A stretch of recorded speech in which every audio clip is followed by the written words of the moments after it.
ring in the Magic City is often referred to as an indoor without a roof, with spectators right at the edges of the arena, or in the case of Miami Beach, swimmers at the edge. Now, Uyano Vizani had built a tough Grand Prix, tough course, with many riders retiring and saving their horses for the next stop to come in Mexico City. 6 in the end pulled through on the clear, and it was Kathleen Eckermann who turned out to be the surprise winner. How that came about? Well, you'll find out here in this episode of the LGCT Grand Prix analysis.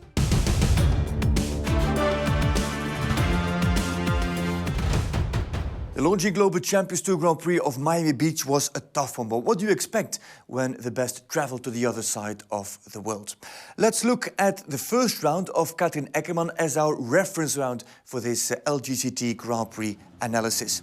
Kathleen Eckermann, with a 9-year-old, starts conservative in the first line with an extra stride in 1-2. Then there's a right-hand bend to a delicate vertical of Just World International. Not so many faults on the first few fences, to be very honest. This gate, for example, was faulted once, and you could see some hesitation from the 9-year-old. That is not a surprise. Calamandia, she is still on the learning curve, though she is a 5-star Grand Prix winner already. This is the line that we'll need to look into later in this analysis, from the triple bar into the combination and then to the upright. If you were clear here, you had a lot of opportunities going forward into the jump off. From the plank, it was a related distance and then short 3 from the Oxer to the vertical twice on the Liverpool. And this was a tough entry into the combination. Also, Kathleen Eckermann, in her last 2 strides, you could see her wing it with the arms, found herself quite long coming into the triple. But Calamandia saved the day there for the German. An inside turn to the last fence, and then the final fence of the Longines Global Champions Tour in this Grand Prix for Kathleen Eckermann and for Calamandia. They were the last to qualify for the jump-off, as a matter of fact. So, as said, we're going to look at the line from the triple bar into the double and then up to the plank, up to the vertical, I'm sorry.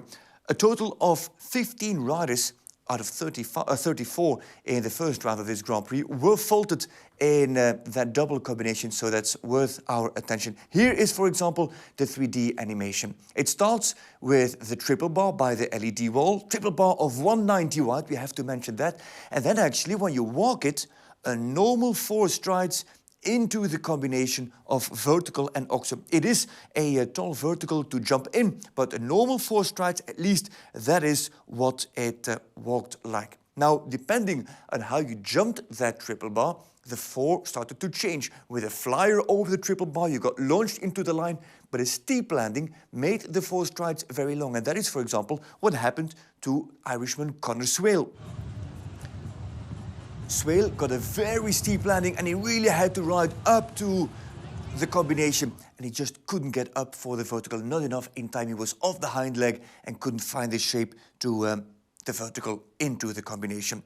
Jeanne Sadran, young French rider on her stallion Van, got a little bit drifting in that line and then rode up to the combination, but found herself maybe a fraction long, as you could see, just losing the shape over that upright for Jeanne Sadran and for Van.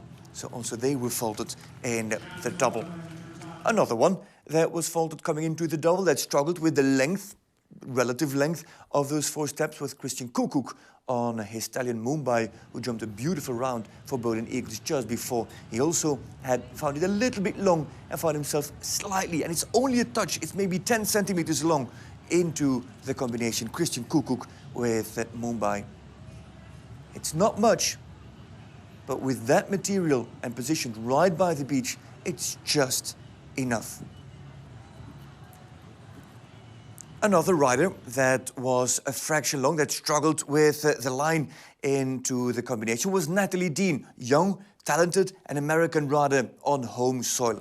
Natalie Dean on Champs Saint-Hermel was a little bit late. She held there, and all of a sudden she finds that the double combination is literally running away from her. I think that if she would have cantered into the combination on a normal stride, it would have been perfect. But for some reason, in the second and third stride, she held, and then she found herself way too long, and Champs Saint-Hermel coming to a stop.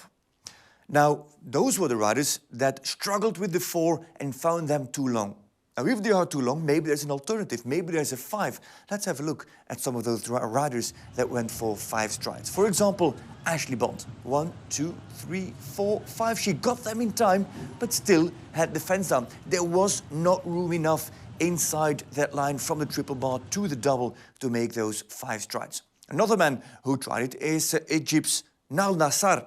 Nal Nassar on Igor van der Wittemoeren was actually a little bit later than Ashley Bond to ride for the 5. Only in his second and third stride did he ride for the 5, and also Nal Nassar couldn't get the 5 strides fitting in that combination or in that line. So we've seen riders struggling with the length, then riders looking for the alternative on the 5 strides, but of course many tried it on just the normal 4.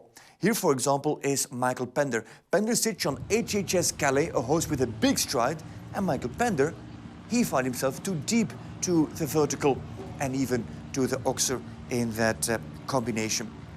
So those 2 fences down, and that put him on 8th, the young and talented under-25 rider, the Irishman Michael Pender.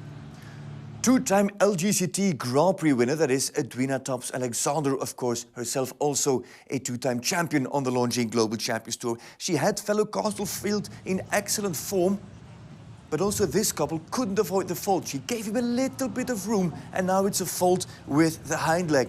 And then you come to the essence, I guess, of Miami Beach, the light material that is so unforgiving, because that fault is a brush. And also the next 2 riders that we'll show you, they got the distance spot on perfect. They've got those careful horses, but the light brushes, the lightest of touches, sent that vertical in the combination down. Here's